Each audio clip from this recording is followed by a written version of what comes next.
엄청난 신비를 설명할 수 있어요. 그 사실을 들여다봐야 하는 겁니다. 그러니까 절대로 간단한 게 아니죠. 우리가 그걸 읽을 줄 모르고 좀 뭐 찡한 얘기 없나 이렇게 사는 사람들 그런 식으로 보지 말자 이 말이죠. 이 네 분의 여인들의 출두에 대해서는 교회가 미리 그만큼 충분히 보고 난 다음에 결정한 거니까 이 네 분들의 모습은 지극히 아름다운 겁니다. 남정네도 두려워하는 그 현실 속에서 주님의 사랑을 대반한 것들이 너무 가슴 아프니까 그들의 넘치는 사랑이 자연스럽게 표출된 걸로 보여지는 것입니다. 그 다음에 김루시아 이분이 일자무식입니다. 여인이죠. 일자무식인데 신앙을 열심히 하니까 남편이 그것 때문에 구박을 하고 못 살게 굴죠. 예. 그런 이제 재밌습니다. 요즘 우리 예비신자 교리나 천주교 신자들 가운데 뭐 흔히 그런 소리 많이 하는 사람이 있죠. 성당만 미사참에 와 못 나와신다. 와 못 나오니까 남편이 뭐렇게 해사가 못 나왔다. 그럼 저 성도하다니서 요즘 사람 다 합니다. 아이고 그러면 그 남편부터 진정을 하고 해야지요. 어른이 그럽니다. 이제 그건 당연한 줄 압니다. 그러면 나는 물어보고 싶은 게 있습니다. 남편이 명확하기만 하면 계속 명당해도 됩니까? 그리고 확하기만 그건 뭡니다. 내가 아직 모르겠는 거 수녀님께 여기 한번 여쭤보고 싶은 게 있습니다. 이곳은 왜 하는지 모르지만 내가 알기로 전국적으로 똑같습니다. 주일학교가 고3은 빼지요? 안 하죠? 네. 이걸 뭐라고 설명합니까? 설명할 수 있는 방법이 있어서 설명해요. 왜 뺍니까? 이러고도 신앙이 인생의 가장 귀중한 때 인생의 지표가 된다고 말할 수 있어요? 고3이 어려울 때라며요? 어려운데 그러면 신앙 밖에서 하려고 그럽니까? 왜 그럽니까? 그러니까 고3에 맞는 주일학교 방법을 고쳐서 해줘야죠. 거기에다가 가가 있습니다 또. 고3은 주일학교는 빠져도 돼. 안 나옵니다 이제. 시험치기 한 몇 주 전에 고등학교 3학년 전부 나오셔서 축복해 주겠습니다. 그래 합격하게 해주소서 하고 이제 2학년들이 빌고 근데 나가면 신부님들이 점점 내려앉아 주는데 그걸 해주면 또 학부형들이 아이고 우리 신부님들은 애들한테 관심 있어 좋다고 이제 많이 나오거든요. 안 해주는 가만 나은 거겠습니다. 근데 다시 보면 그러고도 기복신앙이 아닙니까? 평소에 그보다 더 짙은 관심을 줘놓고 마지막에 축복해 보내주는 거야. 얼마든지 좋습니다. 평소에 주랑주도 안 나오도록 해놓다가 끊다 축복을 내놓으면 축복을 또 그래 해주는 거야. 그래서 하니까 질문이 나오죠. 2차 세계대전 때 미국하고 독일하고 싸웠죠. 독일 신부님들은 독일 병사들 보고 성수 뿌리며 승리를, 미국 신부님 미국 병사에 성수를 뿌리며 승리를, 천주교는 어디가 있어야 됩니까? 그러니까 하느님 가르침을 잘못 받아들이면 안 됩니다. 여러분 이거 양보하지 말 걸 하지 말아요. 난 이거 양보 안 합니다. 나는 내가 있는 본당에 고3 주일학 반드시 합니다. 하기 전에 어떻게 하느냐. 고2 때 특별 피정을 시키죠. 학부형들이 고3 되나로 와 불러야 하다냐. 아무 소리 하지 말고 맡기죠. 보이소. 딱 불러 들어가가지고 전국 대학 입시 정보 다 갖다 주고 공부하는 방법 딱 얘기가 시간표 딱 따가 지금부터 공부하러 갑니다. 피정 딱 맞추고 돌아가는 천주교 신자 2학년짜리가 벽에 시간표 딱 붙이면 공부 시작하면 학부형들이 좋아 죽죠. 공부하기 힘들지? 힘듭니다. 하느님한테 기도하러 모이라. 모입니다. 기도하고 또 하고 공부해라. 1시간의 공부, 1시간의 기도다. 1시간의 기도, 1시간의 공부다. 왜 그러냐? 하느님 진리 그 자체이시고 너가 하는 공부가 진리를 추구하는 것이 목적이라면 그 하느님 찾아가는 길이라 딴 가에다 같다. 자기 신앙을 자기 학문적인 방법으로 설명 모하면 자기 학문을 자기 신앙적 방법으로 고백 모하면 그건 천주교 신자 아니다. 민주주의 하니까 요새 상권 분립하거든요. 신자도 학문, 생활, 신앙 따로 상권 분립하고 있어요. 이런 신자 필요 없어. 상권, 우리는 독재하자요. 상권 분립 필요 없다, 이 말이야. 이런 걸 반드시 해야 된다. 그런 것처럼 여기 나오는 이 사람들, 김부시아가 남편이 구박을 하니까, 남편이 구박하니까, 물론 혼대 성사를 받은 사람들은 아니죠. 그러면 또 다른 방법을 이어야 하죠. 그러니까 이분이 차라리 하느님을 따를전정 남편을 따를 수 없다. 어떤 때로는 천륜을 어긴 것 같죠. 그러나 이분 입에서 지난 저녁에 소개드렸던 그 유명한 말이 나옵니다. 사또께서는 천권의 책을 읽으셨죠. 그 책을 읽었기 때문에 사또님의 가슴이 비좁습니까? 하늘나라는 그런 곳입니다. 한 사람입니다. 이 양반. 일자무식으로. 그러면 나는 여기서 뭘 읽느냐? 성서에 있죠. 네가 내 때문에 잡혀가고 내 때문에 매 맞고 그럴 때 무엇을 말할까 걱정하지 마라. 그때 누가 말한다고요? 예. 우리 민족의 우리 조상의 입을 통해서도 성령은 이렇게 말씀하셨습니다. 그 다음에 최양암 신부에 붙인 최경환입니다. 이 양반은 좀 특이하죠. 아들이 외국에 신부대로 공부시키러 보내는 걸 관청에서 알거든요. 그러니까 이런 나쁜 놈이 어딨노, 그죠, 그때. 관청에서는. 그러니까 더 많은 어려움을 겪는데, 최경환 성인은 정말이지 아들을 사제로 둔 그 사제의 아버지답습니다. 이분이 살던 곳이 서울의 관록산 밑에 과천이라는 곳이죠. 지금 그 과천 그 아파트 단지가 무수히 들어선 그곳인데, 마을에 사람들이 사는데, 그 마을 사람 전부가 최경환 회장 때문에 전부 신자가 됩니다. 마을 전체가 신자가 됩니다.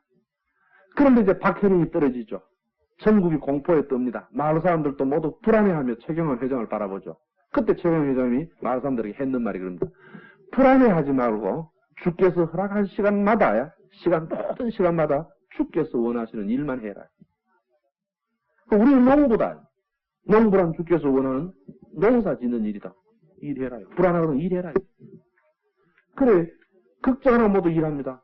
최경환 회장은 도망치지도 않고 집에 계시면서 평소 일 그대로 합니다. 이 참 아름다운 얘기죠. 어떤 성인이 그런 말 했다 그러잖아요. 내가 성인 이름 다 잊어버렸는데 여러분 기억하신지 모르겠습니다. 놀고 있는 애들한테 니 지금 죽는다면 뭐 할래? 그러고 물으니까 뭐 고백성사 보겠다니 뭐 보겠다니 한 사람이 뭐라 그러죠. 이대로 놀겠다 그러죠. 그거 맞잖아요. 결국 그분이 누굽니까? 예? 알로시오 성인입니다. 네. 그렇게 물었던 분도 성인이시죠. 예, 바로 최경환 회장에서 그 모습을 보죠. 그대로 일해라, 그죠. 불안해하지 말고. 그래서 마을에 마침내 포졸들이 덤볐을 때 마을 사람들은 평소에 일하고 있었던 그 모습 그대로입니다. 그러니까 별에서 일하던 모습으로 집에서 집안일을 하던 그 모습으로 마을 사람들이 몽땅 다 잡혀갑니다. 그때가 7월 삼복더위에 그럽니다. 과천에서 육조가 있는 곳이 지금 그 세종로 쪽이거든요. 그럼 과천이 어딥니까? 그 먼 길을 그 삼복도에 끌려오는 거죠. 잡힌 자. 그것도 집에서 일하는 모습 그대로 잡혀 끌려오는 거죠. 복장도 특이한 것도 없고. 그 잡혀 끌려오니까 덥지요. 목마르죠. 기진에 쓰러지려고 그럽니다. 그때 최영일 회장님이 앞에 나서서 형제들은 용기로 분발하시오. 주의 천사가 지금 금자를 가지고 그대들이 걷고 있는 걸음을 재고 있다는 걸 아시오. 그러니까 그대들이 지금 걷고 있는 걸음 그 하나하나를 하늘의 천사가 금자로 재고 있다. 이게. 그게 다 공로가 된다. 이게. 그리 힘내라 그럽니다. 이 소리를 듣고 그 마을 사람들이 한 사람도 낙오되지 않고 힘을 내 걷습니다. 그러면 그는 또 외칩니다. 그 사람들에게 지금 당신네들을 앞서서 당신네들 죄 때문에 갈바리아 산을 걷고 있던 예수님의 발걸음을 연상해라. 놀라운 지도력으로 가지고 마을 사람들을 이끌어냈습니다.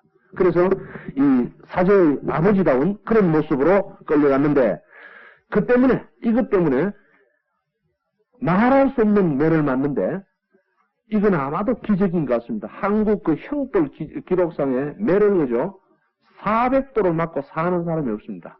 몸이 성할 수가 없죠. 그런데 최영일 회장은 이상하게 엄청나는 매를 맞고 오게 넣어놨는데 다음 꺼내면 그대로입니다. 또. 그래서 치도금 460도 곤장 1000도를 맞고 견디내는 거예요. 네, 그런 놀라운 모습을 보여주십니다. 그래서 이분들 마침내 순리하죠. 그러니까 태형이 340도, 곤장이 110도, 기가 막힙니다. 그런 고통을 겪고도 이겨내시는 분입니다. 그 다음에 세분 성직자가 돌아가시는 모습을 간략하게 한번 얘기해 봅시다. 세분 성직자는 교우촌이 각 지방 깊은 산속에 있죠. 일부력에, 그렇죠? 그러니까 성직자들은 그 교우촌을 찾아다니면서 성사도 주고 미사도 집전하십니다. 이런 사목을 뭐라 그러냐? 찾아다니면서 하는 사목을 이거 순례사목이라 그럽니다. 초기 한국교회 사제들은 전부 순례사목을 하십니다. 그래서 박혜령이 전국에 내려졌을 때도 이분들은 순례사목 하느라고 시골 송으로 들어가 계신다. 거기서 박혜령이 내렸다는 소식을 아시니까 숨어서, 엄밀히 숨어서 사목을 하시고 계시거든요. 그러니까 일반 신자들도 모르고 아는 사람도 별로 없습니다. 그렇다고 완전히 숨어 있지는 않습니다. 교우촌을 연결하면서 다음 교우촌으로 갑니다. 그러니까 이때 한국 교우촌들이 참 놀라운 게 앞에 신부님이 가 계시면 다음에 모실 교우촌에서 사람이 와 기다리고 있죠. 마침은 모시고 갑니다. 그러면 이 교우촌에서 한 사람이 따라와서 모시다 드리고 돌아가고 이 교우촌을 모시러 가서 모시고 오고 그러면 다음 교우촌이 또 여기 와서 연락을 받아 모시고 가고 모시고 이렇게 해가지고 순례사목을 하시거든요. 그래서 이 전통이 아름다운 전통이 지금도 남아가 본당 신부님 다른 본당에 전임 가실 때 그쪽 본당 사모님이 오죠. 와 그러냐면 본대를 하는 분이 그건 본대를 하는 게 아닙니다. 순례사목 때 한국만이 가지고 있던 그 아름다운 전통이었습니다. 그런데 그런 그 순례사목을 하시고 계셔가지고 산속에 계시니까 다른 사람이 모르는데 자 앵글 주교입니다. 주교님이니까 주교님이 이제 그 깊은 그 산속에서 그 교우촌을 찾아서 사목을 하고 계시는데 그때 김순승이라는 밀보자죠. 해필 또 김씨라 가지고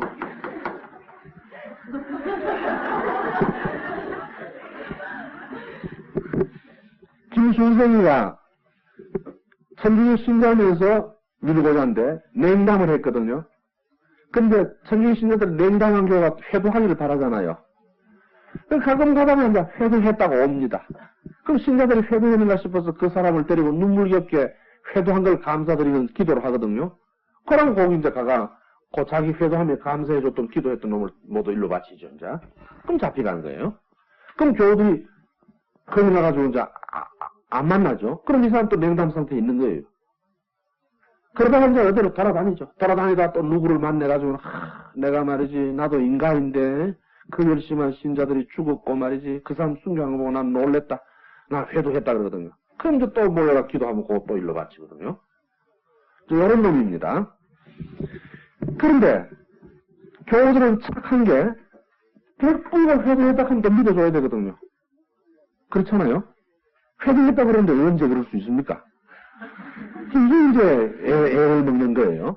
그런데 이 김순승이라는 자가 이제 이런 짓을 했기 때문에 모든 교우들은 그가 나타나면 경계하고 상대를 안 해줍니다. 회도했다 그래도 이제 웬만한 교우들은 막 시끄럽다 그러고 치웁니다.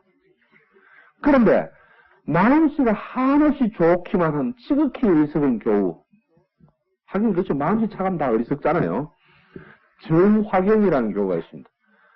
이 정화경이라는 교우는 목숨을 걸고 말할 수 없는 착한 신앙인입니다.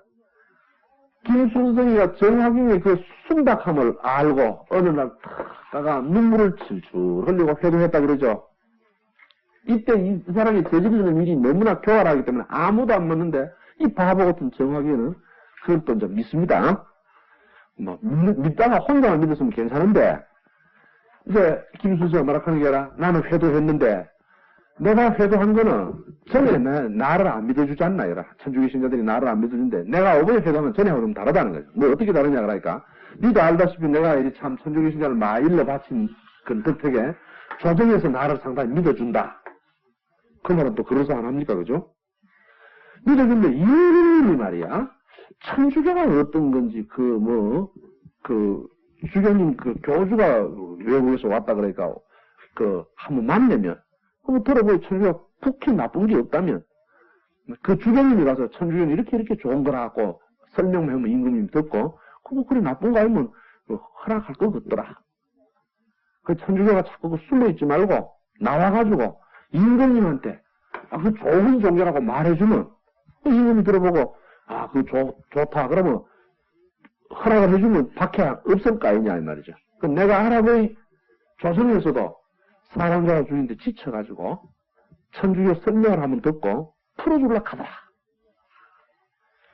그래, 전화위원은 이제 귀가 번쩍 뛰거든요. 그러면 되면 수요일에라도 대안 나오도 되고 그 교회촌에서 그래 고생 안 해도 된다 이 말입니다. 물이었다 이 말. 거기 머무르다가 속곳했다 이 말. 요 김순수의 야비 환자가 정확히가 그렇게 속곳한 거 자기 말을 믿고 있다는 걸 딱 알고 물러가 있습니다. 정확히는 그 바보 같은 머리를 가지고 그저 바보도 지나는 대로 딱 꾀는 있어야 되거든요. 근데 깊이 자기가 생각하죠. 이거를 놓치면 안 된다, 그렇지? 이때 주교님이 임금님한테가 천주교를 교리를 쭉 설명하면 자기가 감동을 했으니까 임금님도 감동이나 연세할지도 모른다, 이거지? 그러면 박해가 없어진다, 이거죠? 그러면 이걸 설명하는데 내가 잘 알면 설명하겠는데 다시 주교님이라야 설명이 잘 들어갔다, 이 말입니다. 그럼 주교님이 이 말을 빨리 전해야 되겠는데 여기 밀고 하면 왜 안 와, 이거지? 이거는 못 믿을 놈이다. 그래, 지가 꾀라고 생각해 나오는 게 가만 바라고 있다가 김선수이 모를 때 새벽에 몰래 빠져나가가지고 주교님한테 알려야지. 이래 생각을 한 겁니다. 지로서는 영국이 한 거죠. 김선수이는 정하이가 이미 자기 말에 상당히 속곳해 있다는 걸 알기 때문에 틀림없이 이자가 주교가 있는 것을 알면 그 말 전화로 갈 걸 알고 3일 동안 이 집을 지킵니다. 김순서가 모르게. 정하이는 아무도 모르고 한 이틀쯤 지난 뒤에 새벽에 아무도 없다고 안심하고 주교님한테 가는 거예요, 이제. 김순이 뒤따라갔죠. 정하이가 그 기가 막히는 현상에 앵들 주교님한테 탁 나타났죠. 주교님이 서울에서 그렇게 막혀오니 또 누가 엄청나게 회장님들이 잡혀가서 순교했는가 싶어가지고 어쩐 일이냐 물으니까 주교님 참 기쁜 소식이 있다. 이 죽은 피보라가 지금 몰아치고 있는 박해주는 무슨 기쁜 소식이냐 말이지. 그러니까 임금님께서 주교님 교리를 듣고 그 잘 들으면 풀어주려고 갔어. 누가 이 정학이가 그 얘기 딱 끝이자 주교님이 정학이를 보고 아무 소리 안 하고 일어서서 즉시 종이를 한 장 꺼내가 그 고향 프랑스에 마지막 편지를 쓰십니다. 나는 순교합니다. 그것도 지극히 열심한 내 신자들이 너무나 어리석어서 잡혀갑니다. 잡혀가기 뻔하게 알거든요. 이게 얼마나 답답한 인간입니까? 그래서 쓴다 이런 사람들 많으신데 참 죽을 지경인데 그러면 그 산속에 있던 주인이 이렇게 어설프게 잡혀 들어갑니다. 그 김수수이 딱 따라갔다가 탁 잡아갔죠. 그리 주인이 얼마나 현명하십니까? 탁 뜯고 벌써 니 속았다. 나 죽는구나. 그리 빨리 그 마지막 글을 써 남겨놓고 주인이 잡혀가시면서 나머지 두 분 모방 신부님과 샤스탕 신부님에게는 주교님이 명령을 내립니다. 자수해라. 이유는 내가 이미 잡혔으면 조정에서 반신반의하던 외국인 신부가 있다는 걸 확인하게 된단 말이야. 확인하고 나면 이제 너희들을 찾으려고 산속까지 들어오면 남아있는 교우 다 죽는다 이 말이야. 남아있는 교우가 잡히지 않으려면 너희가 자수해버려라. 이제 그럽니다. 그래서 두 분 신부님은 주교의 명을 듣고 더 말하지 않고 나가서 세 분이 다 잡힙니다. 그 다 잡히니까 지난번에 말씀한 대로 프랑스 자기 조국 형제들이 있는 곳 그거 다 던지고 땅 극변에 가지고 복음을 전하겠다는 그 한 가지 열의로 한국까지 왔는데 감사와 칭찬의 인사를 들어도 마땅 찾는 그 신부님이 손을 묶이고 귀에는 화살총으로 세워서 꽂고 얼굴에 물을 뿌리고 회치를 하고 칼든 도부수들이 10여 명이 둘러가면서 칼춤을 추고 한 사람이 지나가면서 한 번씩 쳐서 이 세 분 신부님을 순교하시게 합니다. 남아있는 교우들이 너무 가슴 아파서 그 목자를 33년 동안 청했다가 그렇게 돌아가시게 하니까 그죠? 너무 기가 막혀서 그 시신이라도 잘 모시려고 하는데 국보비에서 죽을 시신 아무나 손 못 대게 하거든요. 그러니까 밤중에 숨어서 들어가다가 잡혀가 그 사람들 또 오게 또 갑니다. 그러니까 우리 신녀들도 지나가죠. 신녀라도 수습하려고 가다가 잡히 또 들어갑니다. 일주일이 지난 뒤에 교들이 다시 들어가서 그 시신을 거두어서 삼성상으로 모시는데 세나한테서 돌아가신 시신을 이윤우라는 한 청년 교우가 삼성상까지 옮겼다 그러거든요. 이게 가능하냐 이 말이야. 그런데 기록에 분명히 그렇게 됐다고 말합니다. 그래서 우리가 지금 세남터 한강 옆에 있지 않습니까? 지금 삼성상이 어디냐 하면 미리네 그쪽 뒤송이거든요. 그게 한강 물굽이 치는데 그 뚝섬이라 그럽니까? 그쪽 뒤쪽이거든요. 엄청난 거리입니다. 그렇지만은 기록이 분명히 그렇게 있으니까 안 믿을 도리가 없죠. 여기 사실을 하면 사제를 위하는 한국교 평신도들의 그 열이 이걸 잊을 수 없죠. 이 답답한 친구 열심 하나 그러나 답답한 이 친구 그래서 이런 말이 있습니다. 다만 열심히 하기보다는 현명한 사람 좀 있어야 되겠다 하는 거죠. 다만 열심히 보다는 현명해야 되겠다. 이제 그런 것도 있는데 이분들이 그런 어떤 안타까움을 남기고 돌아가셨습니다. 그분 이장 경위에 대해서는 있는데 현재는 명동 주교성당 지하묘지에 안장됐다. 현재는 양화진 그분들이 순교한 자리 있죠. 양화진 기념성당이 있죠. 그게 모셔놨습니다. 그 다음에 정하상 시간이 거의 다 돼가는데 정하상 하도 이미 상당히 이분의 얘기 많이 나왔죠. 앞부분 얘기 나왔죠. 이 앞부분 얘기 나왔는데 그러니까 6살 때 형과 아버지가 순교하시고 어머니 품에 안겨서 20살 때까지 기도만 하다가 조일수들을 만나가 공부 배우고 그와 만나는 극적인 유진길 그다음에 불목지기로 있던 불쌍한 인간 조신철. 그러니까 여러분 조신철의 죽은 것들 한번 좀 생각해 보세요. 천의 고아가 되어가지고 절에서 그다음 머슴살이로 남들은 다 죽는다는 길인 그 직장을 그래도 직자라고 그렇게 열심히 다니다가 마지막에 하느님 때문에 목숨을 바치고 있는 모습을 보면 우리나라 바위곡의 노래가 연상되죠. 10여 년간 머슴살이 하도 서러워서 가듯이 그게 연상되는 지극히 한국적인 모습입니다.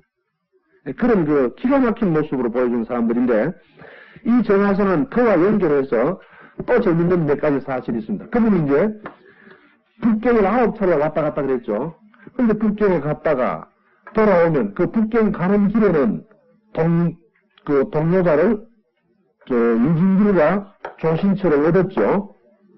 근데 서울에 머물 때 그가 머물 수 있는 사람을 또 하나 얻었습니다. 그 사람이 조숙이라는 분입니다. 조숙이라는 분인데 정하상이 조숙을 알고 이분이 북경에 갔다가 돌아올 때는 너무나 지친 몸을 반드시 조숙집에 가서 안심하고 휴식을 취하고 힘을 얻습니다. 그래서 북경에 가져온 물건들도 상당히 조숙집에 숨겨놓습니다. 그럼 이 조숙이라는 분은 또 어떤 분이냐 하면요. 일찍이 성당은 나갔는데 별 재미가 없어요. 그래가지고 시름시름 냉담을 해가지고 모르는 것도 아니고 아는 것도 아니고 형편없죠. 형편없는 냉담입니다. 하여튼 그러나 누구냐 그거를 이용해야 밀고하고 고짓은 안 했죠. 그렇지만 그 대신 기도하고 그것도 없습니다. 아이고 그거 그저 그런 거죠. 매우 열심치 못한 그런 신자인데 이때 권인신 선생이 순교하죠. 1802년에 순교하시고 난 다음에 권인신 그 양건 땅에 3대의 선비들에게 존경과 학문적인 추앙을 받던 권씨 집안 형제들이 다 죽고 특히 권인신 선생에게 남겨놓은 5남매가 있습니다. 그 5남매 중에 제일 어린 나이로 살아남은 권대레사라는 분이 있습니다. 막내딸입니다. 가장 어리죠. 불쌍하게 짝이 없는데 근데 그 불행한 처지의 권대레사는 한 번도 고생해보지 않는 그 어린 나이에 부모 다 잃고 그다음에 이제 되돌아가면서 남은 형제까지 사는데 그 형제들, 5 형제들의 웃음을 권대레사가 늘 선물하면서 합니다.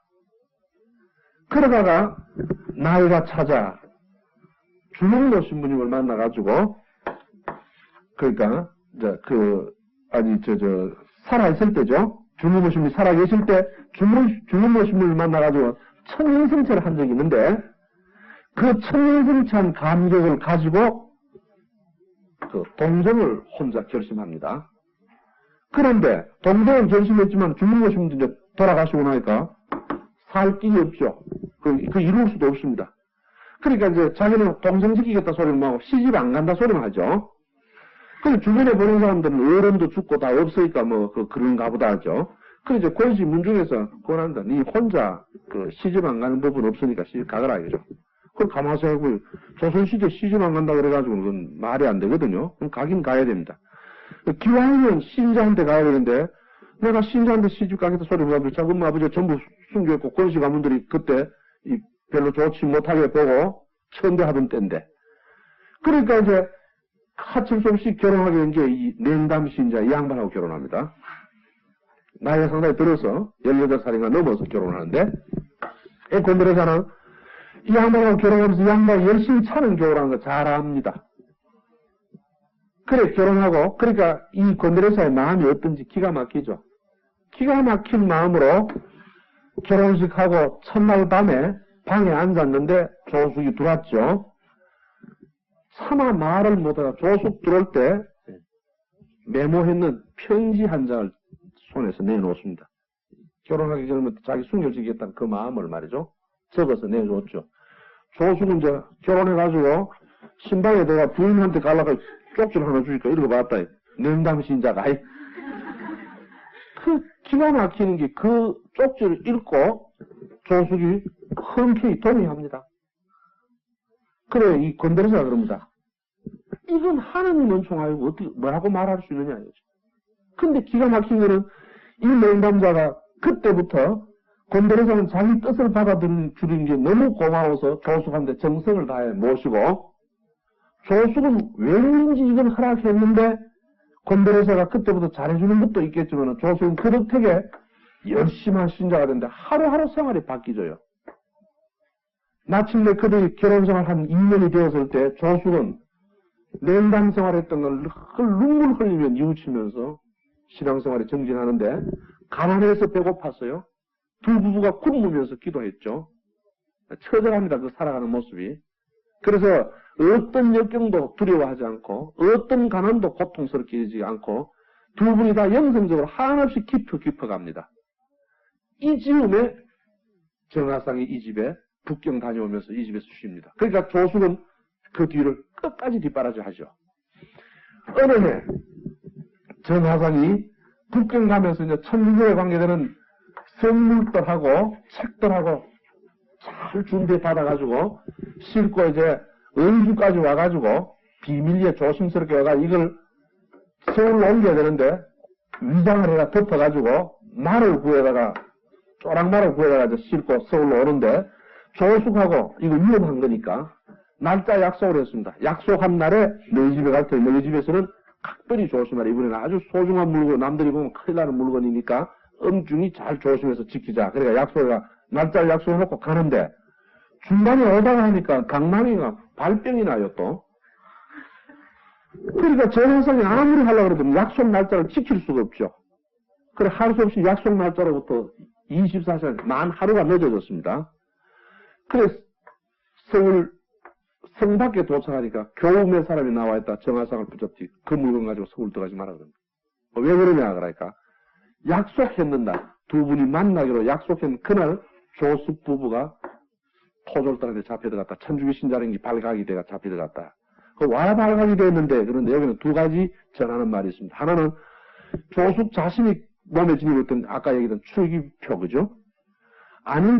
그 출기표가 드러났다는 이 얘기도 있고 또 한 얘기는 그게 아니고 조숙이 가르치던 예비신자의 몸에서 그게 나왔고 그래 그 사람을 추달하니까 여기에서 얻었다 그래서 잡혀갔다. 어쨌든 이 두 분은 상당히 오랜 결혼생활을 하면서도 동정부부로 순교합니다. 그런데 이들은 정경지교 순교했다는 얘기만 있지, 그들 자신이 우리가 동정이었다는 증언도, 그죠? 없습니다. 정하는 말로만 그렇게 남아있습니다. 단 하나 이들이 동정 부부임에 틀림이 없다는 느낌은 어떻게 읽느냐 하면, 조숙이 순교한 그 시신을 교우들이 받아다가 처리를 해줬는데, 돌아가신 그 시신이 너무나 깨끗하더라요. 목숨을 끊게 했는 직접적 원인이 되는 칼날이 세 군데 떨어진 걸 봐서 세 차례 칼날에 의해서 그 목숨을 잃었지만은 그 시신이 너무 깨끗하다. 그래서 그 머리를 끊어가지고 바구니에 담아가 바로 이 순교자 남명역이 있죠. 이 집에 놔뒀는데 이걸 열 때마다 향기가 진동을 했다. 그래. 기회학교 때 순교한 많은 사람들이 이 향기를 보고 조숙과 특히 권 테레사의 그 순교와 그 동정에 대해서 존경을 하면서 신앙생활을 유지해 왔다 그럽니다. 그러니까 이런 아름다운 얘기를 남긴 것도 주명모 신분이 관계되고 정하상도 관계되죠. 정하상은 이렇게 노력했지만 결국 조숙 서울 검도지가 잃어버리죠. 그 다음에 그 기가 막힌 유진길, 조신철,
합니다.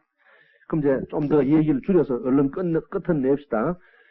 유진길에 대해서만 또 한번 봅시다. 유진길에 대해서는 아까 처음에 정하성하고 만날 때 얘기했습니다. 역관의 집에 태어나가지고 훌륭히 공부해가지고 만군의 책이 움직인다는 별명을 가진 만큼 대단한 사람인데 불교 공부하다가 안 돼가지고 천주교 신자가 됐죠. 천주실이 그 괴짝에 붙은 종이를 뜯어내가 공부해가지고 됐죠. 그래 정하성과 함께 사제영입운동에 헌신적인 노력을 하는데 이 양반에게는 한 가지 불가사의한 재밌는 일이 있습니다. 유진길은 역관이죠. 지식인이죠. 만 권의 책을 읽었죠. 그러다가 유진길 그러면 모든 사람의 심금을 울리는 명연설가입니다. 그래 유진길의 설명을 듣고 가슴이 뜨거워지지 않는 사람이 없다 그래요. 그래서 많은 사람들이 유진길의 얘기를 듣고 회도하고 또 그만큼 많이 아는 분이니까 뭘 물어도 다 대답을 해주고 명쾌하게 대답해 준 분입니다. 이렇게 훌륭한 유진길인데 냉담자도 예비신자도 유진길의 얘기를 듣고 다 돌아오고 회도하고 다 했는데 이 사람이 기가 막히게 막상 회도시켜야 할 자기 아내는 회도 못 시킵니다. 아내. 그러니까 수도자 성직자 중에 가족이 신자라고 너무 마음 아파하지 말아요. 그렇다고 안심하란 말은 아니고요. 그러나 언젠가 여러분의 기도가 하늘에 닿을 겁니다. 난 그런 걸 얼마든지 봤습니다. 유진길은 끝내 그 아내가 영세하지 않습니다. 그리고 아내와 더불어 딸이 또 꿈쩍을 안 합니다. 그럼 유진길이가 그 지식인인 만큼 그 아내도 훌륭한 지식인입니다. 아마 그 시대 중인계급의 여인으로서는 훌륭한 가정주부입니다. 논리정연합니다. 자기가 신자 아닌 까닭을. 분명히 설명, 당신이 100번 말해도 당신 말은 틀려서. 다른 사람이 당신 그 언변으로 누구를 속여도 나는 못 속여. 왜 못 속여? 왜 분명하냐? 분명한 거는 당신 믿는 그 믿음 때문에 죽어간 사람이 몇 명이요. 당신도 걸리면 죽소 말이야. 그 사실이거든요. 그럼 당신이 죽으면 폐가 망신이요. 폐가 망신이면 자손이 없어지고 집안이 멸문당하는데 내가 유씨 집안에 시집 와가지고 유씨 집안을 이끌지 못하면 내가 여자로서 도리를 다 하지 못하는 거 아니요. 그러니 버리고 유씨 집안 문중을 이으시오. 안 듣거든요, 유진길이가. 들을 테겠습니까? 그러니까 아내가 요거를 누구를 철저시켜 자기 딸을 철저시켜 딸은 엄마 말 딱 듣는 거야. 요 딸 밑에 아들이 하나 있습니다. 요 아들은 또 엄마가 딱 불러가지고 절대로 너가 아버지 따라가지 마라. 죽는다 이 말이야. 그러니까 이제 아들은 말도 안 하고 있었는데 기가 막히게 또 아버지 말 듣고 또. 제일 가슴 아픈 거는 엄마와 그 누나입니다. 대체로 집안에 남동생은 그 누나가 있으면 누나 사랑을 받죠. 그죠? 여러분도 남동생 귀여워하시잖아요.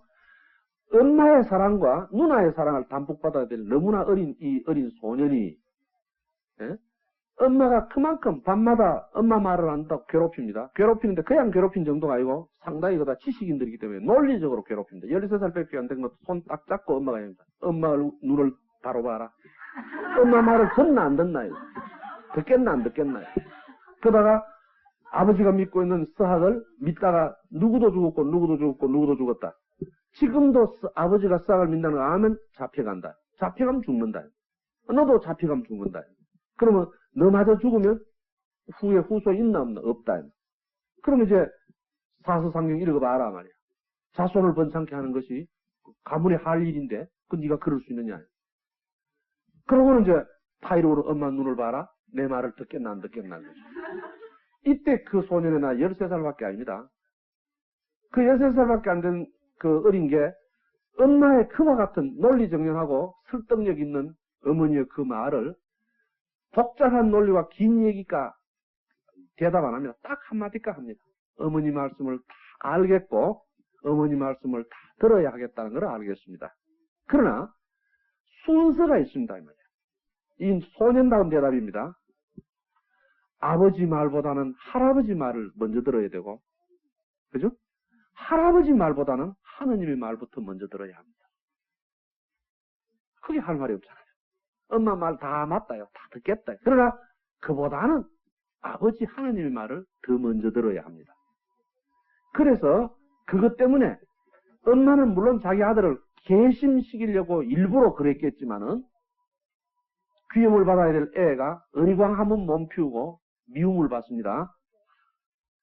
그러면서 아버지가 마저 잡혀갔을 때 이 13세 소년은 스스로 걸어가서 나도 천주교 신자요 하고 나가 신앙을 고백하고 죽으니 이분이 우리나라 최소 연소 성인이고 뭡니까? 주일학교 주보죠. 그렇죠? 주일학교 주보 성인입니다. 그래서 그분의 그 죽음과 그 죽음에 대해서는 너무 그 인간적으로 그런 점에서 아쉬운 점을 우리에게 남겨줍니다. 김대근 신부의 부친인 김재주는 아까 얘기했다시피 처음에 배반했다가 다시 순교하셨는데 기가 막힌 거는 김재준 신부님의 아들은 그러니까 김대근 신부님의 아버지니까 아들이 김대근 신부 성인이죠. 사위는 저거 장인을 고발해가 죽습니다. 그러니까 이거 얼마나 재밌습니까? 그 다음에 조신철 이 사람은 바위곡의 언덕을 생각해하는 그 다음에 남이관은 유방제 신부를 자기 집에 모시면서 숨겨주었던 그리고 정경엽은 궁녀인데 이분이 또 기가 막히죠. 저그 집이 형편없이 말이 아닌데 정경엽이 궁녀가 되어 들어갔어요. 그 덕택에 정경엽은 궁녀이기 때문에 자기 오라버니를 생각해가지고 궁녀의 백으로 오빠가 벼슬 한 자리 하는데 천주교 신자인 게 알아져가 정경엽이 잡히거든요. 잡히니까 그 오라버니라는 자가 했는 말이 지 벼슬 떨어질까 싶어가 천주교 신자는 빨리 죽여야 된다고 말하는 겁니다. 그러니까 얼마나 그 서글픕니까? 동정녀 김효임이죠. 그 다음에 김유리했다 유자가 하나 빠졌죠. 가정주부 박봉선 이 사람들 이름은 왜 적어놨냐 하면 그 직업을 보라는 뜻입니다. 그러니까 하느님의 진리가 남자와 여자와 노소와 직업의 귀천을 불문코 조선시대에 있었던 모든 직장의 사람들에게 통했다는 뜻을 밝히기 위해서 그렇게 적어놨습니다. 그 다음에 시간 관계로 다른 분을 놔놓고요. 쭉 늘어오다가 가타리나와 조막달라나 이거 모녀가 같이 순교해가지고 또 이영희와 이정희는 자매와 모녀가 같이 순교해서 성인이 된다는 건 보통 연관이 넘죠. 거기에 중요 표시를 하나 하고 이 아나다시아 소녀의 순교 그런 게 있죠. 1839년 음력으로 11월 10일 날 전주 감옥에서 순교하셨는데 그때 돌아가실 때 나이가 12살입니다. 이는 와 적어놨냐 하면요. 남자로서 제일 연소 성인이 유대철 13살이죠. 여자로서 제일 연소 소녀가 누굽니까? 앞에 나왔습니다. 15살이죠. 그래서 이거 여자가 더 종교적인데 이거 어떻게 이러냐? 결국 남자가 앞서냐? 이거 뭐 조금 지내가면서 쉬어가는 얘기입니다. 그렇지 않다. 역시 여자가 종교적이다. 12살에 순교했다. 이보다 더 어리면 지가 순교인지 아닌지 모르고 죽은 걸 순교로 할 수는 없잖아요. 그렇죠? 적어도 자기가 순교라는 걸 알고 죽은 분입니다. 그러니까 12살에 죽은 이 아나다시아는 12살밖에 안 돼. 한번 생각해보세요. 그거. 국민학교 몇 학년 됩니까? 이거? 예. 그러니까 성인이 들어가서 배겨내지 못하고 옥사하는 그런 곳에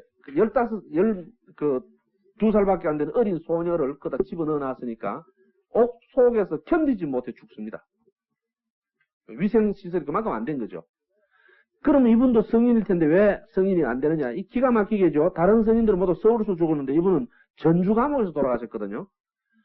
당시에 우리나라에서 지방의 순교자까지 조사할 능력이 없어 이 성인품이 못 올린 겁니다.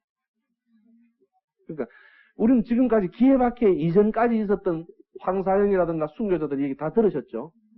이도기 순교자 얘기 들으셨죠?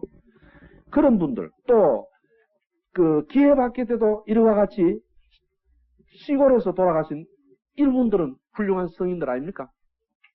이분들도 성인품이 오리도록 우리가 시성운동을 해야 안 되느냐 이 말입니다.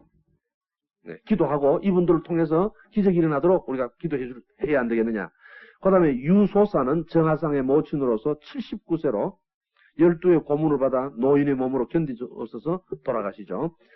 척사유님이 발표된 이후에 돌아가신 분들의 얘기가 그 뒤에 나옵니다. 거기서 다른 건 놔놓고 배교자 김순성의 계략에 속아서 앵베루 주교의 그 철을 알려준 결과를 갖게 했던 정화경이 천하의 등신, 바보. 그러나 인간의 기준이 아니라 한국 순교 성인 103위 중에 60번으로 성인입니다. 그러면 아마 모르긴 해도 이 중에 이만침 바보는 없을 겁니다. 그럼 성인 안 될 이유가 없죠. 여러분 모두 성녀 되셔야 됩니다. 그 다음에, 요 정화경, 그 다음에, 또 보자. 이게, 여기 있네요. 김대레사, 순교, 또는 57번의 김대레사, 괄호 속에 유방제 신부의 신변을 돌보던, 이전에 유방제 신부에 대해서 뭐가 있었다 그랬습니까? 스캔들이 하나 있었다 그랬죠? 그럼 이 사람은 어떤 의미에서 스캔들의 희생자 아니겠습니까? 그런데 순교에서 성인이 올라갑니다. 예, 그러니까 이걸 보고도 앞으로 교회 근처에 있는 스캔들을 입에 올리겠습니까? 예, 입에 올리지 말자. 그런 여가 없다. 그 다음에 그 밑에 신명순교 이문우 순교 성인 넘버 69번입니다. 순교 성직자 유해를 삼성산으로 옮기고요. 그 결과에 대한 얘기는 시간이 넘었기 때문에 오늘 여기까지 하고 마칩시다. 일단 요 결과는 다음에 하기로 하고, 이래서 대장정의 기가 막힌 순교는 끝났는데, 이 피보라 되는 그 박해가 교우촌마다 휩쓸리는 걸 생각하면 치가 떨리고 견딜 수 없지만은, 교회는 이 박해 속에서 70여 성인을 얻었다는 것, 그것 하나가 우리 그 구원의사에, 민족 구원사에 남아있을 하나의 금자탑입니다. 오늘 저건 다른 건 놔놓고 늘 쉽게 순교란 말 모르는 사람 아무도 없는데, 진짜 순교가 뭔지 여러분은 어떻게 생각하는지 한번 좀 생각해 봐 주시기 바랍니다. 그러면 내일 아침에는 진짜 순교가 뭔지부터 시작해 얘기해 보겠습니다. 네, 마치겠습니다. 어젯밤에 우리는 70여 성인이 나는 기회박해를 보았습니다. 이제 그 기회박해 결과를 간략히 정리하면은, 유인물에 나와 있습니다. 서울과 경기 일대에서 참수하신 분만 70명, 옥사가 60입니다. 그래서 서울 경기 일대에서 참수하신 분만 해도 130분이나 되죠. 그런데 앞에 설명드린 바와 같이 전주 감명, 특히 그 해미 감명에서 돌아가신 많은 순교자들은 한 분도 성인이 오르지 못했습니다. 그리고 삼위사제 치명으로 다시 목자 없는 교회가 됩니다. 벌써 두 차례째 또 목자 없는 교회가 되는데, 이 목자 없는 교회가 계속되는 중에 다시 사제가 들어올 때가 이제 우리 방인 신부인 김대근 신부님이 부재로 들어오실 때가 처음이 됩니다. 이 이후는 말이죠. 신유박해 이후에 두 번째로 맞이하는 전국적 대규모 박해로서 제2세들에 의해서 이끌어지던 한국교회의 제2세의 유능한 회장들, 정하상을 비롯해서 말이죠, 유능한 지도자가 모두 이때 다 순교합니다. 그래서 한국교회 역사가 기적이라는 게 어떤 의미에서 여기 또 해당되는데요. 초대 건설 공로자들의 선각자가 교회를 떠났을 때 윤지충의 순교로 명맥을 유지해왔죠. 근데 그게 1차 전국적 박해로 완전히 사라져가지고 33년 동안 박해 속에 사제 한 분 없는데 그게 명맥이 유지된단 말입니다. 그래 보면 정하상과 유진길 같은 뛰어난 그 지도자들이 있어서 그랬는데, 그런 지도자가 난 것도 신기롭지만은 그런 지도자들이 그 극악한 상황 속에서 그토록 놀라운 헌신으로 교회를 이끌어냈는데, 이제 그들마저 완전히 다 죽었습니다. 이 두 번째 박해 때요. 그럼 이제 남은 사람은 없습니다.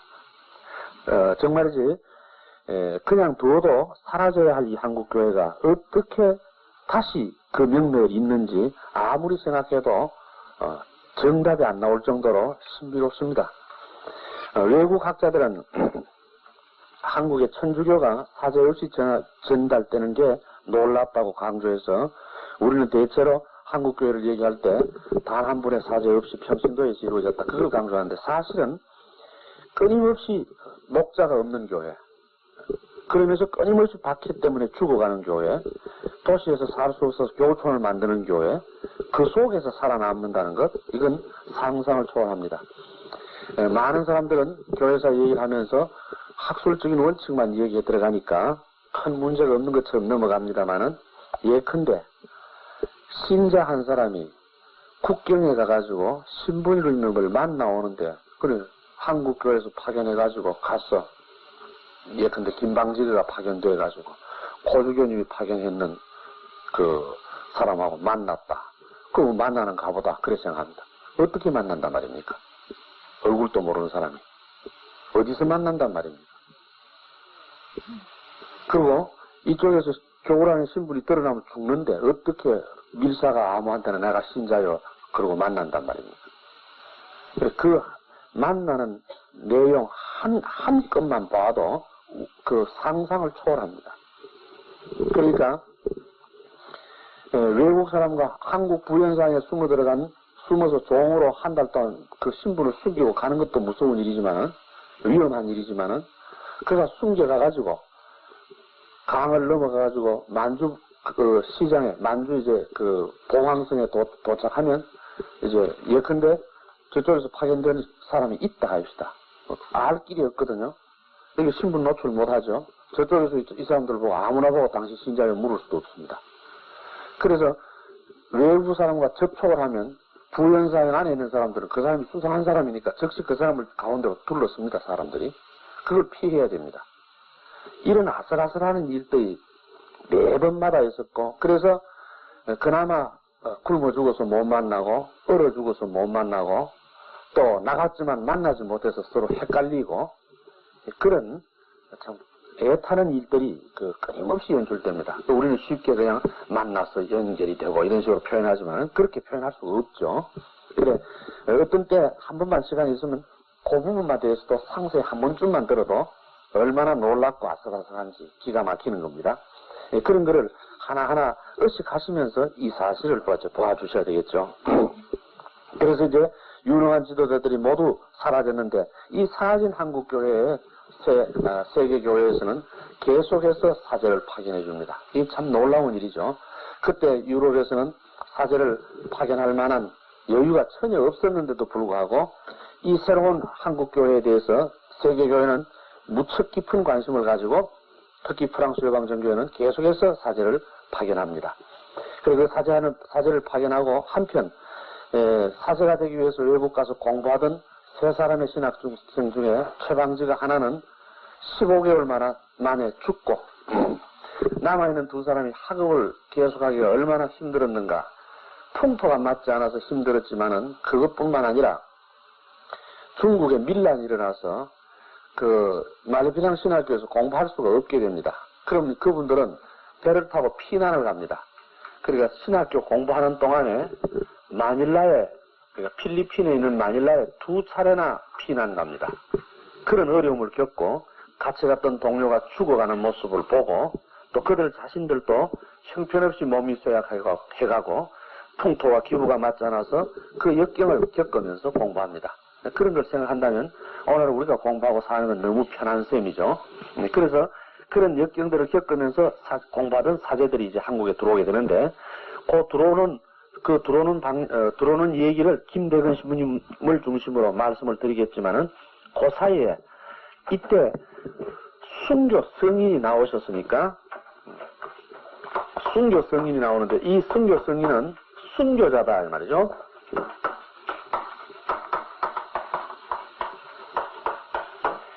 순교 성인이 나와서 순교자다 그러는데 우리는 보통 순교라는 말을 쉽게 하고 또 순교로 다 압니다. 그런데다가 또 보편적으로 일반적인 개념의 용어로 그 비교 종교학에서 순교라는 말을 쓸 때 우리나라 역사에만 하더라도 이차돈도 순교죠. 그 김대근도 순교죠. 그래 뭐 다 순교고 그래 같은 말로 순교고 그러고 난 다음에 이제 뭐 공부할 때는 어느 한쪽에 편파될 수 없으니까 이차돈도 순교, 김대근도 순교, 그러면 순교다 끝냈고 그 다음에 강조하는 건 뭡니까? 오히려 종교를 위해 죽는 것보다는 조국과 민족을 위해 죽는 순국이 더 가슴에 와닿죠. 그래 학교가 공부하는 학생들은 순국자가 더 이제 마음에 닿습니다. 제가 다른 대학에 가서 강의를 할 적에 이 순교자 얘기하면 학생들이 꼭 이의를 제기합니다. 그 선생님이 천주교 신자라는 건 내가 알겠지만은 아무리 그렇더라도 그 조국과 민족을 위해서 죽은 순국자가 있는데 그 순교자 그 뭐 국이나 그이나 같지 않습니까? 목숨을 바쳤다는데 같지 않느냐 이 말. 그렇죠. 목숨을 바쳤다는 점에 같고 또 우리를 위해 했다는 점에도 생각하면 이차돈이야 불교 신자를 위해 죽었고 김대거야 천주교 신자를 위해 죽었지만은 순국자는 불교 신자, 천주교 신자 모든 우리 한국 사람을 위해 죽었잖아요. 또 그 사람도 훌륭하잖아요. 심지어 아무리 당신이 종교인이라서 편파적인 생각이 있더라도 객관적으로 한번 생각해 보십시오. 순국과 순교 어느 쪽이 더 좋습니까? 그 여러분이 수녀니까 나는 그래도 순교할래 그러시는지 모르지만은 그런 사람들 그 객관적 그 요구에 대해서 뭐라고 대답할 수 있습니까? 그 대답이 문제 하나 있고요. 이 천주교 신자가 바로 대답 안 해주는데 어떻게 그 사람들이 알아요, 그죠? 그 다음에 또 있습니다. 200주년이 돼 오고 그 지나면서 우리 한국교회에서 계속해서 지금도 그러죠. 가끔 가다가 또 항상 우리는 순교 정신으로 살자 그럽니다. 늘. 그럼 뭐 어떻게 사는 게 순교 정신입니까? 그래 맞아 순교 정신으로 살아야 돼. 그리고 다 아는 것이 대답하거든요. 그래 참 이상한 거는 다 아는 거는 어떤 의미에서 다 모르는 겁니다. 그거. 그래 어떻게 사는 게 순교적으로 사는 겁니까? 그러면 재미있습니다. 요즘은 피 흘리는 순교는 없으니까 자기 그 고집이라도 꺾고 그 어려움을 이겨내면서 사는 겁니다. 그게 요즘 순교입니다. 그럽니다.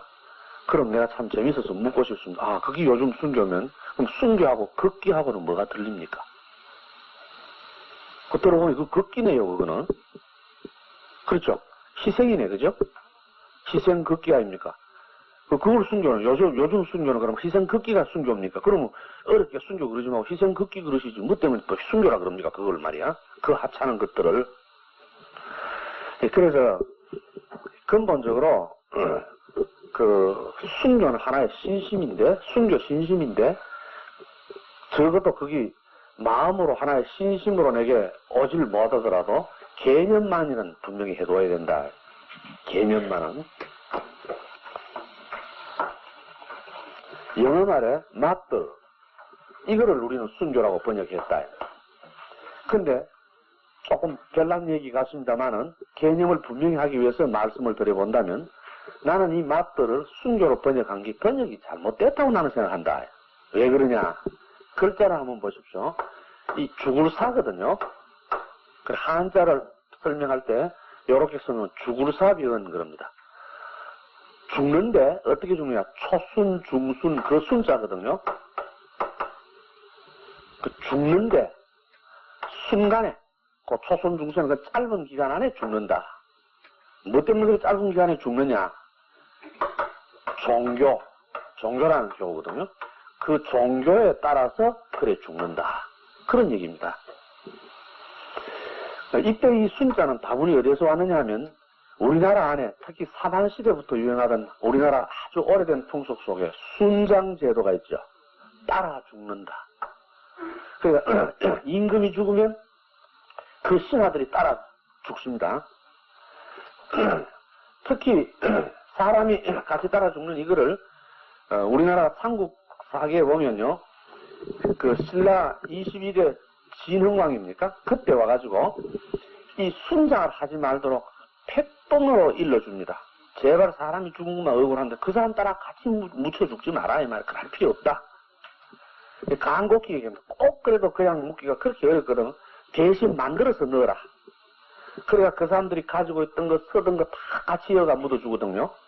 그 덕택에 요새 무덤 파면 금관이 나오는 재미야 있지만은 그거 뭐 후세 사람 재밌으라고 그 묻어 여주는 겁니까? 이 따가 죽는 거 이건 악법이니까 하지 말라고 권해도 좀처럼 이게 중지 안 됩니다. 나중에 진흥왕 때는 와가지고 국보를 엄격히 금합니다. 그만큼 순장을 하지 않도록 하는데 그래서 그 뒤에 사람을 같이 넣어 죽는 거는 줄어졌죠. 줄고 그 대신 이제 부장품들이 나오는데 그 순장이라는 죽은 사람을 따라 죽어 들어가는 거거든요. 묻혀 들어가는 순자거든요. 그래서 여기서 나온 얘기들이 재밌죠. 순상 따라 죽어야 되거든요. 누가 임금이 죽으면 따라 죽어야 되는데 한차 남편이 죽으면 그 아내는 따라 죽어야 되거든요. 순장으로 따라 죽어야 되거든요. 그래서 남편은 죽었는데 따라 죽어야 할 사람이 안 죽고 살아있다 이 말이죠. 미처 못 죽었다. 미망. 그래 미망인입니다.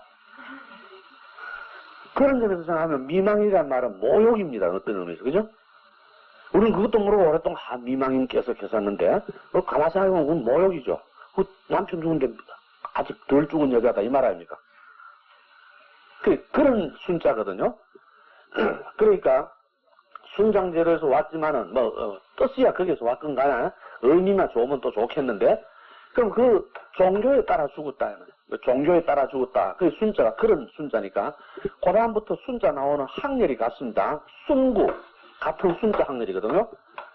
그럼 이제 순교가 나라를 종교를 믿는 신앙하는 종교에 따라 죽었다면 나라 순국은 그 나라를 위해서 죽은 거 아닙니까? 그죠? 그래 같은 학렬이죠. 위하는 것만 틀립니다. 하나는 종교를 위해 하나는 나라를 위했거든요. 그 어느 걸 위했든지 무엇을 위해서 목숨을 바친다는 것은 장엄하고 훌륭하잖아요. 그래 학렬이 같으니까 같은 학렬로 같이 놓는 거라야. 같다 이거야. 그러면 나라를 위해서 죽을 만큼 우리가 거룩하냐? 내가 인지 죽는다고 나라를 위해지나? 그것도 아무 때나 안 되거든. 순교가 아무 때나 안 되듯이 순국도 아무 때나 안 되거든요. 그럼 적어도 우리가 할 수 있는 게 뭐냐? 마치 순교를 지금은 뭐 하지만 요새 살아 순교를 이렇게 해야 된다 하는 식으로 설명한다면 순국은 못하는 대신 할 수 있는 게 있습니다. 그게 뭐냐? 순직인 거예요. 순직. 자기가 맡은 일을 목숨을 걸고 해내는 거죠. 그러니까 순직자. 그 국가에서 대단히 소중하게 여기고 연금도 많이 주고 하잖아요. 순직인 거예요. 그게 다 같은 학렬이거든. 장엄하잖아요. 죽었다는 것쯤은. 얘가 같은 학렬로 봐요, 전부. 그래, 내가 하여튼 학렬이 같은 게 우리나라의 큰 일이다, 이게. 그럼 그래, 학렬이 같기로 얘기하면, 그럼 자기 맡은 일, 직장을 위해서 열심히 일하다가 죽지는 못하면, 죽는 것도 순직, 그것도 순국, 순교하고 같은 학렬이면, 잘 됐다. 이 세상에 무엇을 위해 안 죽는 놈이 여기 어딨노, 이 말.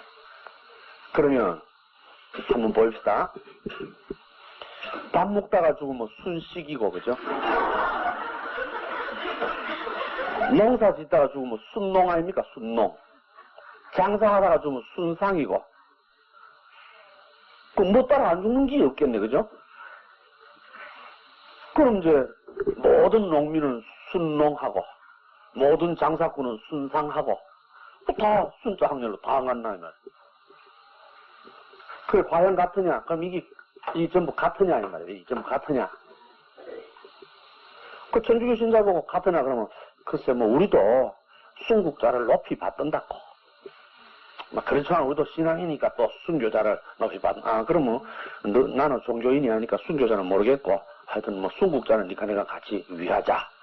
그럼 결국 공동으로 위하는 건 순국자가 되고, 순교자는 한 등 밑으로 내려갑니다. 이럴 수 있느냐, 이거죠?